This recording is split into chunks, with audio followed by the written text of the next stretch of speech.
Drejtuesit e automjeteve që kapen duke drejtuar makinën në efektin e alkoolit mbi 0.5 gram për litër, do të hiqet patenta përgjithmonë. Kështu thuhet në një amendament të propozuar nga Partia Socialiste për kodin rrugor. Kur nga verifikimet e parashikuara në pikat e këtij neni rezulton një vlerë alkoolike më e lartë se 0.5 gram për litër në gjakun e drejtuesit të mjetit dhe ky drejtues është konstatuar i ndëshkuar më parë për drejtimin e mjetit në ndikimin e alkoolit ose në gjendje të dehur, në rast përsëritje merret masa e heqjes së lejes së drejtimit përgjithmonë. Por jo vetëm kaq, në dokument kërkohet ndalimi i përdorimit të celularit për biçikletat dhe motorët elektrik. Masa të ashpra do të ketë dhe për ata persona që i japin makinës pa leje drejtimi.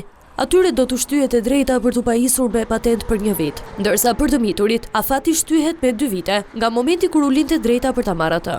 Ky amendament i hartuar nga deputetët Ursi Manja dhe Erion Braçe parashikon dhe kufizime për shoferët e rinj, të pajisur me patent të kategorisë B.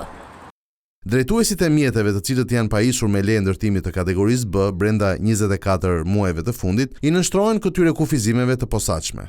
A. Kufiri i lejuar i alkoolit në gjak është 0%. B. Shpejtësia maksimale e lejuar është 90 km/h në autostrada dhe rrugë interurbane kryesore, si edhe 80 km/h jashtë qendrave të banuara. C. Ndalohet drejtimi i mjetit nga ora 24 deri në orën 6 të mëngjesit, pa praninë e një drejtuesi shoqërues, i pajisur me leje drejtimi prej të paktën 3 vitesh.